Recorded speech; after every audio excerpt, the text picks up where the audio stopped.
Hi guys, welcome back to my YouTube channel. I am very glad that you have clicked on this video. I appreciate you so much. If you are a returning subscriber, so much love to you. I appreciate your loyalty and thank you.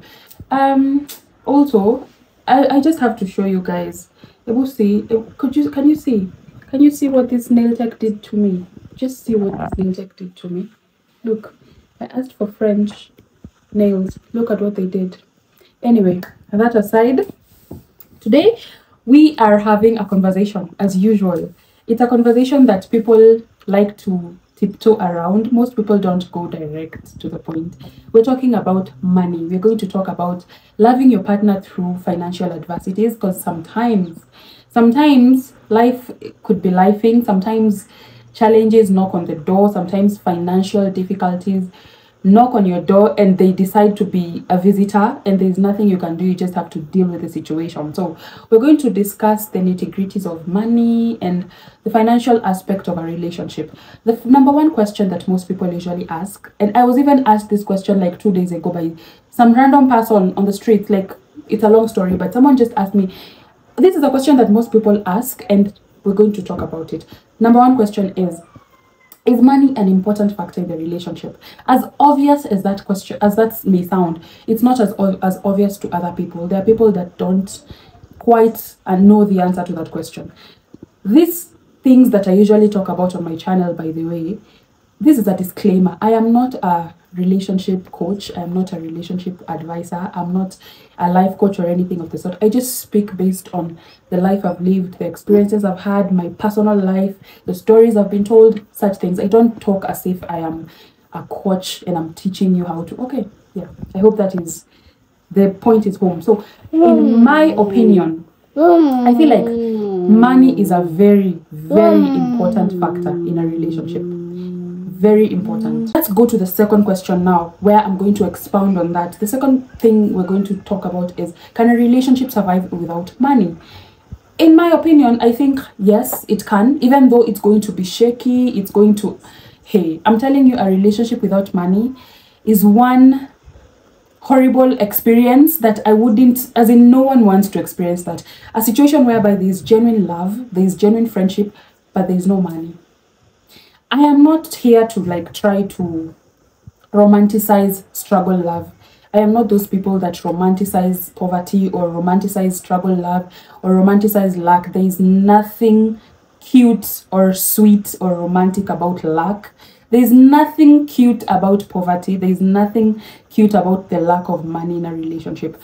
So yes, a relationship can survive without money, but a lot has to be involved, God included. The third thing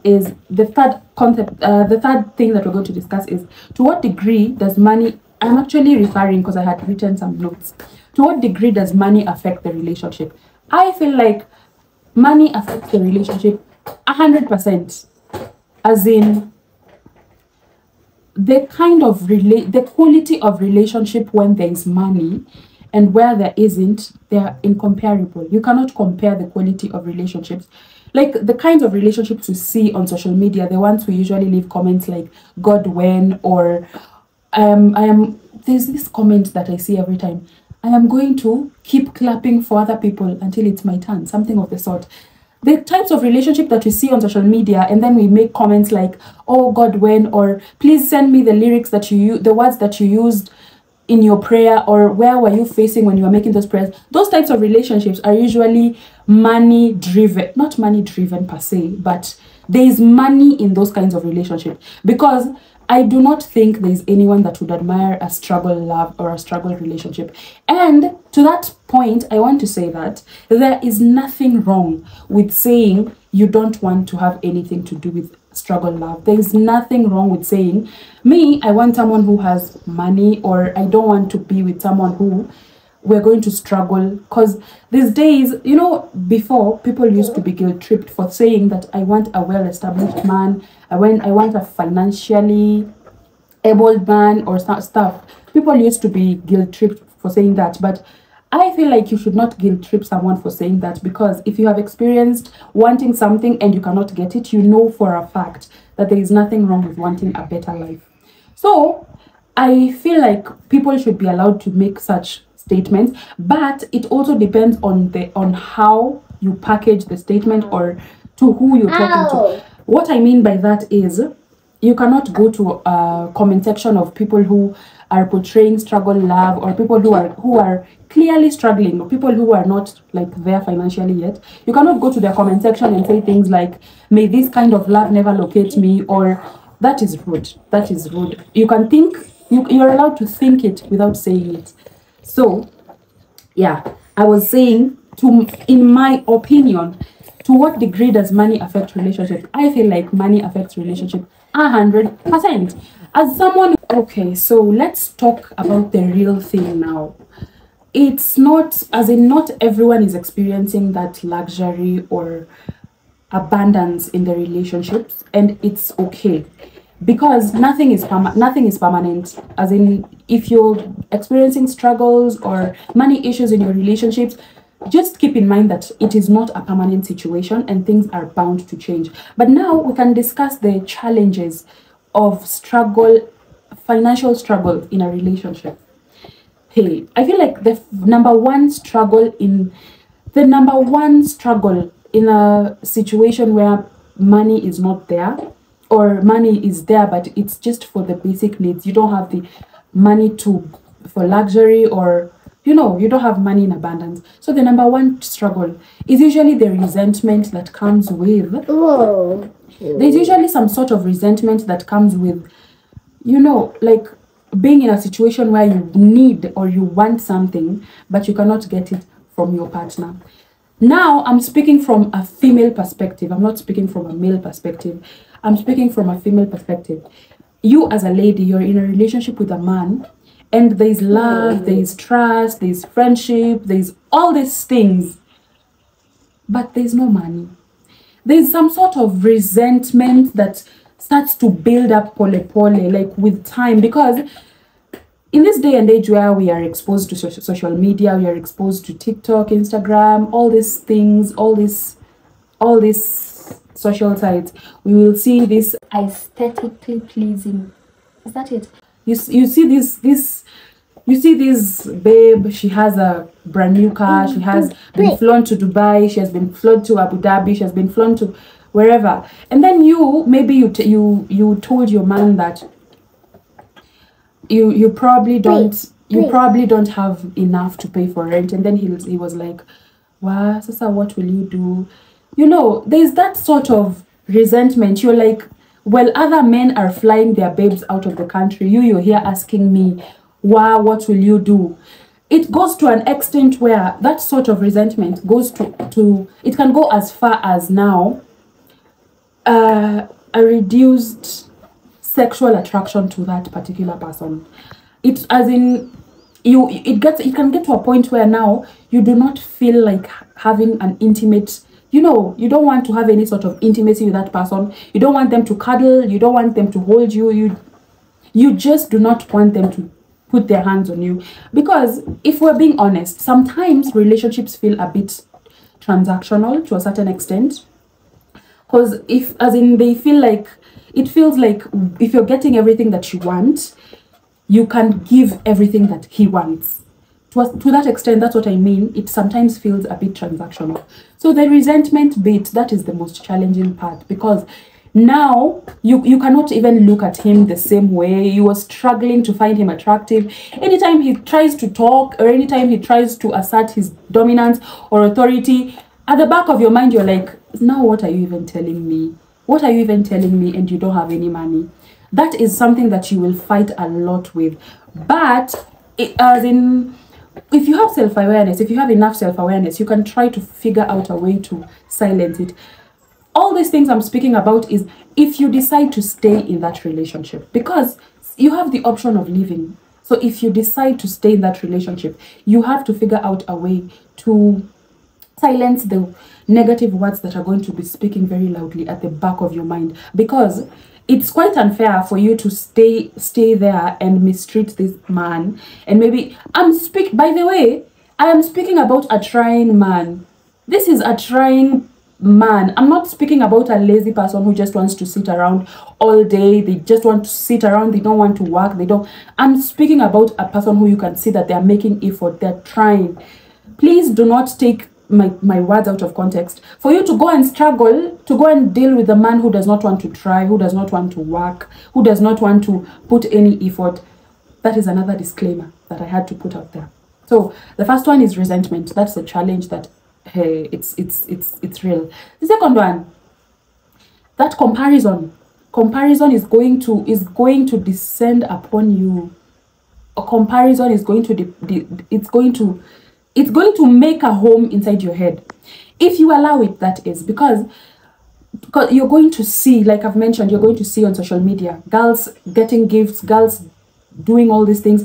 But then there's a situation that happened some time back. There's one influencer that for a long time she was exposing how her boyfriend buys her this, her boyfriend buys her that, her boyfriend sends her huge lumps of money, her boyfriend gets her big bouquets every other time. And then later on, when they broke up, she came up and said that, oh, her man never bought her anything, all this money was her own, she used to gift herself. That particular situation went viral because it gave so many people a sense of relief, because they were always comparing themselves, their relationships, to those people. I went through the comment section. There's one lady, I don't know if she was joking or she was serious. There's one lady that said that she left her man because the man was not gifting her as much as this girl's boyfriend was gifting her. But now to realize that now it was all a lie and all. And also there's a situation also happening on TikTok right now where there are these couple goals, interracial couple, that they've been doing videos together on TikTok, very cute family videos. They have a kid. They've been doing very, very cute family videos. So the lady got pregnant and the man allegedly got her a brand new Range Rover, and she posted people all over the social media like, oh, what, as in, which God do you serve, such stuff. But now when they broke up, they're having problems. The lady came out to say that the man does not spend any money on her. She's the one that got herself a car. She's the one that has been paying the mortgage in the house that they live in. So you see these kinds of stuff. But it is not right for you to give yourself hope with other people's downfalls.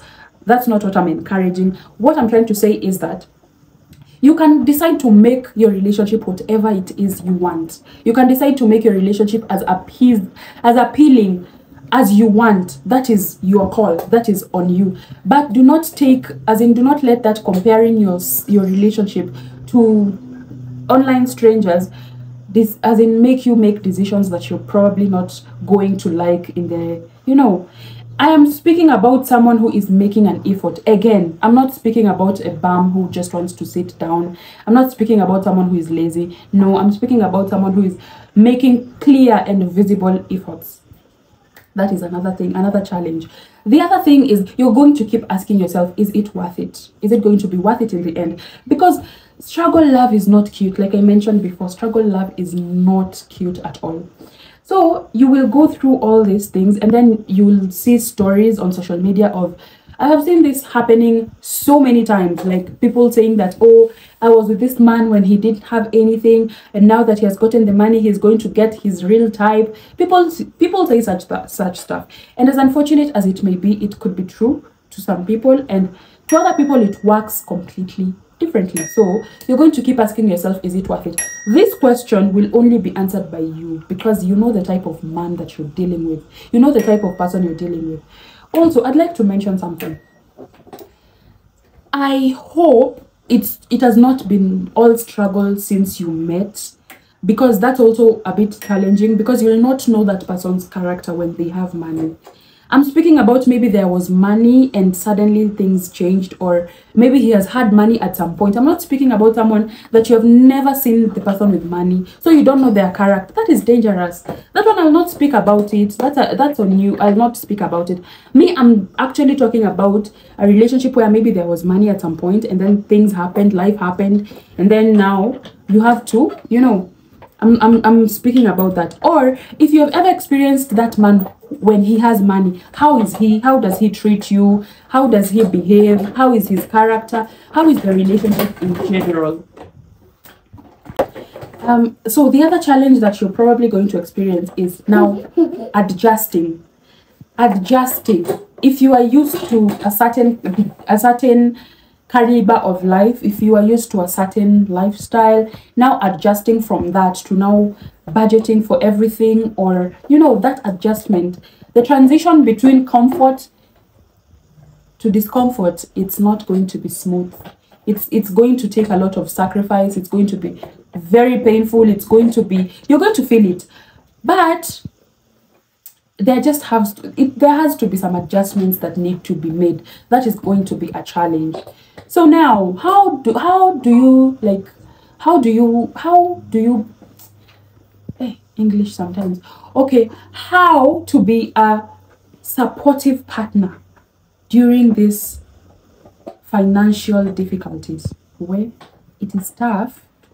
It is tough. It is tough because, okay, before me personally, I have experienced a situation where there was money and then there was no money, and then back to being okay, being comfortable. So this phase in the middle of like there was money, there was no money, and then going back, we thank God. But now the place where now there was no money, you even start to look at that person and you're like, you are also low-key ugly. Like, you are there, as in that's the devil speaking. Sometimes it happens. The devil is loud. Now that's the time that you start to notice, this guy, by the way, he's not as tall as I thought. Or that's the time that you start to notice his stomach is even big. You start to notice those, those two small things. That is like the devil trying to put things in your head. Physical attraction, it goes away. Sexual attraction, it can go away to a certain degree. So what happened for me, I noticed that these things are starting to happen because, like, when we first got together, things were good. Like, things were actually good, and he was very supportive financially. Things were good. Things were very good. And then there was that small time when it was a bit challenging financially. Like, I could not get all the things that I was getting before, and it was a bit of, I didn't know how to react. I didn't know what to do. I didn't know how to. And if you have met Nigerian men, you know that money to them, it's like money talks in their, as in they believe. Actually, Nigerians and Luos, Nigerian and Luo men have so many similarities. And one of the similarities is, to them, money talks. Like, money is the thing that talks before you even open your mouth. So that being said, if someone like approaches you with money and then suddenly that money is not there, or it's not as much, now you don't know how to act, you don't know what to do, you don't know how to treat the person, you don't know how to behave. So when I noticed that it was actually happened, I went back to the drawing board. I had a conversation with myself, and I was like, there is no way you're going to be this kind of a person who you put value of someone on what they're willing to offer you. That is something that was actually happening for me. I started to be like a bit disrespectful. I started to be a bit rude. So I had to notice that it's actually happening. Self-awareness is very important. So self-awareness really came through for me. It helped me out. I had a conversation with myself, and I was like, you know what? It's not going to happen. You're not going to allow this to take over you. And at that time, I was working. I had a little retail job. I was a cashier at a leading hypermarket in Kenya. I thank God for that job. By the way, that job came through for me a lot during those times. Like, I used to have, money coming in at the end of the month, and it was money that I could use, and I could be comfortable. As in, I could be okay. Yeah, I wouldn't starve. So I thank God for that job. It really came through for me. So during those times, I used to pray to God and tell him, because I was, me, I usually pray as if I'm having a conversation with God. I don't usually use some, as in I usually have a genuine conversation with him. So I was like, this is actually happening. We're having some financial difficulties, and I'm feeling like it is taking over me, like my brain, it's as in I'm not able to fathom the whole situation, and I need you to help me. I need you to help me not to be a disrespectful or a rude person, or just because there is this challenge. And it worked because I stopped comparing myself to people. I stopped comparing my relationship to people. And if you're a lady, of course, you know that there are men that are going to promise you heaven and earth. They're going to tell you everything that is, you know, they're going to promise you everything that you're probably not getting in your current situation. But you still have to think. Also, this is entirely dependent on how that person was when he had it.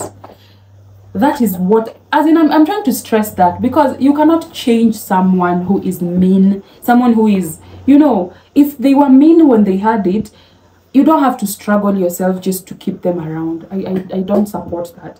So I had to get my head down, sit myself down and be like, you know what, this is happening and maybe it's taking over you, and you have to, you know, you have to pull yourself together in this situation. So I started to, anytime I start to notice that I am comparing myself too much to people or comparing my relationship too much to people, I had to silence my inner thoughts, and it worked. And it worked completely. It worked out very well. And I promise you, from my personal experience, I promise you, things will get better. Things got so much better. There was one thing about the tables always stand. Tables always stand. So it's not a permanent situation. If that is what you're going through, or, you know, it's not a permanent situation. Things are going to take a turn. So things took a turn 360 for me. I thank God. And I got everything that I wanted, but I was not able to get.